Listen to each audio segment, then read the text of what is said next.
बिस्मिल्लाहिर्रहमानिर्रहीम। अस्सलाम वालेकुम।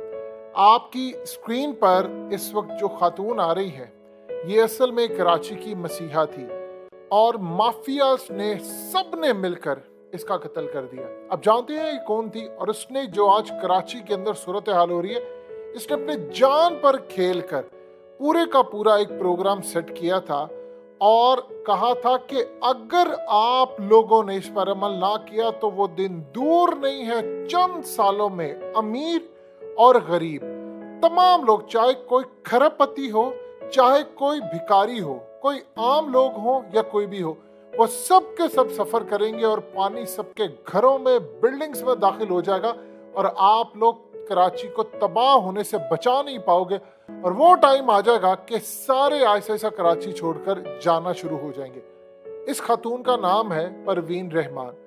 इस खातून के बारे में आप समझ लें, ये बांग्लादेश की रहने वाली थी, यानी जो ईस्ट पाकिस्तान की साइड से थी, वहां से ये कराची मुंतकिल हुई और इन्होंने ऐसे ऐसे नक्शे बनाए और इन्होंने बताया कि ये जितने डीएचए की सोसाइटी है, ये बहरिया टाउन की सोसाइटी है या कोई दूसरी तीसरी सोसाइटीज है या वहां पर जितना माफिया है, ये सब के सब नालों पर कंस्ट्रक्शन कर रहे हैं।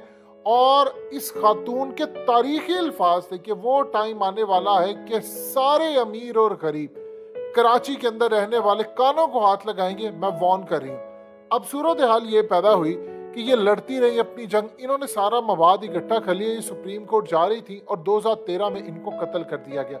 पहले कुछ गनमैन आए, इनको ऑफिस लेकर और वहां पर जाकर इनको धमकियां दी, कहा हम छोड़ेंगे नहीं, और उसके बाद इनको मार दिया गया। असल में मरवाने वाला था वो माफिया जिसने ये यहाँ पर सोसाइटीज बनानी थी और नाम लगा दिया गया जी वो फलाना एक आम बंदा था, किसी ने उसको जमीन नहीं दी, ये हुआ वो हुआ। असल में ये कह रही थी कि जितना टैंकर माफिया है ये असल में सारे का सारा पानी चोरी कर लेता है अवाम का और पानी चोरी करके उसके बाद वो भेजता है। फिर उन्होंने क्लियरली कहा, इन्होंने कहा कि 65 फुट अगर नाले की जो रोड थी यानी नीचे वाली साइड से जो एरिया था उससे गंद जाता था बरसाती नालों का, उसको काट के आप ये देखिए 30 फीट के ऊपर ले गए और आजकल तो उसको भी काट के 15 फीट के ऊपर ले जा चुके हैं। तो आप ये सोचिए जो इस वक्त आबादी बढ़ रही है तो होना ये चाहिए था 65 फीट को आप बढ़ाकर कम से कम 100 कर देते, अब वो 15 रह गया। अब ये जो आपको कराची के अंदर आ रहा है, देखिए ना डीएचए ने बचना है, ना बहरिया टाउन ने बचना है, ना साहिल समंदर पर कुछ बचना है, ना आम अवाम ने बचना है।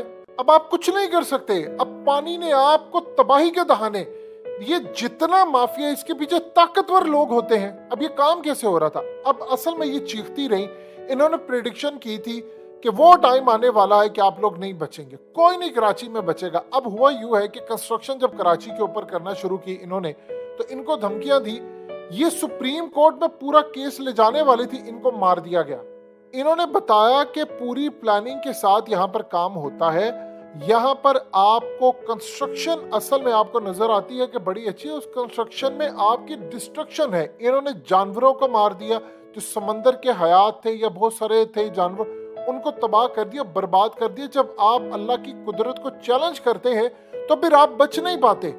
आप ये देखिए कि पाकिस्तान के अंदर सूरत हाल क्या है। आप सारे के ये जो आपको लाहौर से लेकर तमाम जितना भी नजर आता है, आपको फिजा आलूदा नजर आती है, एयर क्वालिटी इंडेक्स, उसकी वजह क्या है? सारे आपने गांव जो थे वो उड़ाकर आपने वहां पर सोसाइटीज बना ली, उसका पैसा दुबई मुंतकिल कर दिया, स्विट्जरलैंड मुंतकिल कर दिया, स्विस बैंकों में, और यहाँ पर सारे मुलविस है। यानी आप सोच लें कि जी फलाना नहीं था, सब ने माल खाया, सब ने।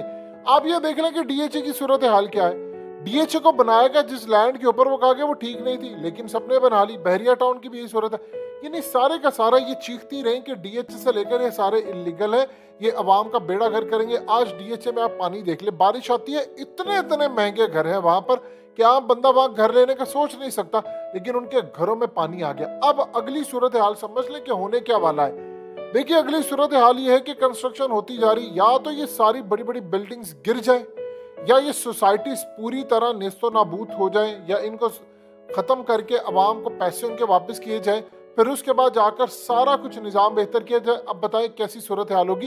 ये नहीं हो सकता, सवाल ही पैदा नहीं होता। जिन्होंने सोसाइटीज बनाई है आप देख लें, उन्होंने अवाम को बेचकर और पैसा बाहर मुंतकिल कर दिया। अब आप जितने मर्जी, चाहे आप 15 करोड़ के घर में रह रहे हैं या आप 15 लाख वाले को छोटे से घर में रह रहे, पानी ने आपका अब पीछा करना है और आपको आकर तबाह करना है। उसके बाद एज यूजुअल क्या होता है कि आप ये देखें कि गंद जो असल में है, जो वेस्ट होता है, चाहे वो फैक्ट्रीज का आ रहा हो या तमाम आ रहा हो, वो अब साफ पानी के अंदर शामिल हो जाता है। वो जानबूझकर पानी गंदा किया जाता है। टैंकर माफिया करता क्या है कि पानी वहां से चोरी कर लेता है और कुछ पानी जो है वो गंदा जाता है अवाम के पास, यानी उसमें वेस्ट है। अब तेजी से कराची में कैंसर फैलता जा रहा है, यानी आप सोच भी नहीं सकते कि इमरान खान वहां पर जो कैंसर हॉस्पिटल का उनका मंसूबा है, उसकी एक बड़ी वजह थी कराची के अंदर तेजी से कैंसर फैल रहा है और आबादी यहाँ पर बहुत ज्यादा है। अभी सूरत हाल के अंदर कैंसर वहां पर फैल रहा है, स्किन डिजीज फैल रही है, लोग बीमार हो रहे हैं, हालात वहां पर खराब हो रहे हैं, यानी अब कराची रहने के काबिल नहीं है। आप सोचिए कि इतनी बुरी तरह प्लानिंग की गई, बाहर के एजेंट ने लोकल एजेंट्स के साथ मिलकर, लोकल एजेंट्स ने यहाँ पर पैसा बनाया, माफिया से सारा काम किया और वो पैसा उन्होंने बाहर मुंतकिल किया और खुद आप देख लीजिए वो वहां पर रहते नहीं है। अभी सूरत हाल में आप देख लें कि पूरे आप मिडिल ईस्ट में जाए तो यहाँ से जो छोटा छोटा भत्ता इकट्ठा करके वहां पर जाकर बिल्डिंग्स बना ली, क्योंकि इन्होंने यहाँ पर रहना नहीं था। अब सूरत हाल बड़ी खतरनाक है, अब कराची रहने के काबिल नहीं रहा। अब ये पानी जब आएगा वेस्ट के साथ आएगा तो आम आवाम को वेस्ट मिलता तो कहते थे ठीक है, पानी इन्होंने गंदा किया, उसके नाम पर ये मिनरल वाटर्स वाली कंपनी जो है वो खोल ली।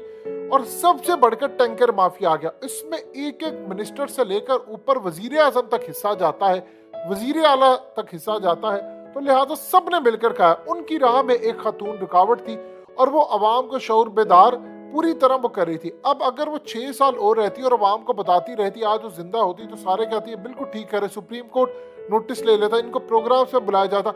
लेकिन उससे पहले ही इनको मार दिया गया कि हमने इनको अगर रहने दिया गया तो हमारी रोजी रोटी बंद हो जाएगी। अब आप सोचिए कि वो एक खातून बेचारी अकेली डट गई, उसने ऐसे ऐसे प्लान बनाकर दिए कि यहाँ से पानी आएगा, यहाँ से आपने चीजें खत्म करनी है, यहाँ से आपने कराना है। अगर इनके हाथ में कराची दे दिया जाता, आप यकीन कीजिए 6 से 8 साल में आप कराची को कहां से कहां उठा लेते। अब तो ये सूरत हाल है कि आप ये देखिए कि अगर अगले कुछ अरसे के अंदर मौसमी तब्दीलियां हो रही हैं, एक बारिश अगर होती है, या जो जंग की सूरत हाल है इस वक्त अमेरिका से लेकर दुनिया की ताकतें, वो बारिश बरसा सकती हैं। कराची के ऊपर एक खतरनाक बारिश का स्पेल आता है, मिसाल के तौर पर खुदा ना ऐसा करो 15-20 दिन के लिए आ जाता है, जो आजकल हथियार है बारिश। तो आप ये देखिए कि सारे का सारा पानी इधर आ जाकर नाले होंगे नहीं, यानी पूरे का पूरा शहर डूब जाएगा। खुदा ना खासा खतरनाक सूरत हाल ये है कि बिल्डिंग्स गिर सकती हैं, वहां पर लोगों के घर तबाह हो सकते हैं, आपका निजाम धर्म भरम हो सकता है। 75% आपका मुल्क कराची के पैसों पर पलता है। ये असल में सब कुछ इनको गवारा नहीं था और इन्होंने मार दिया उसको। और अब मारकर ये जितनी सोसाइटीज इनके मालिकान, इनके बेनिफिशरीज थे, उन्होंने उसके बाद जो इनके कातिल थे, किसी को कह दी उम्र कैद सजा। आप जानते हैं पाकिस्तान के अंदर क्या होता है उम्र कैद सजा, यानी आप लोग घरों में भी जा रहे होते हैं, पुलिस के अंडर रह रहे हैं, उनको पैसा लगा रहे जा रहे। तो इतना बड़ा माफिया जिन्होंने इस खातून को मरवाया था, सोचिए उनके हाथ कितने लंबे होंगे कि अपने बंदों को निकाल कर ले जाएंगे, बावजूद इसके कि उनको उम्र कैद सजा हुई। तो आपके मुल्क में इंसाफ तो मिलता नहीं है। लिहाजा ये वो खातून थी जो चीख चीख कर कहती रही शहर तबाह हो रहा है, इसको बचा लो। उसके बदले में इनको अपनी जान बचानी पड़ेगी, लेकिन वो अपनी जान भी नहीं बचा पाई और इनकी जिंदगी तबाह होगी और आज वो इस दुनिया में मौजूद ही नहीं है। लेकिन कराची के बारे में जो पेशन गोई की थी वो मुकम्मल तौर पर सच साबित हो रही है।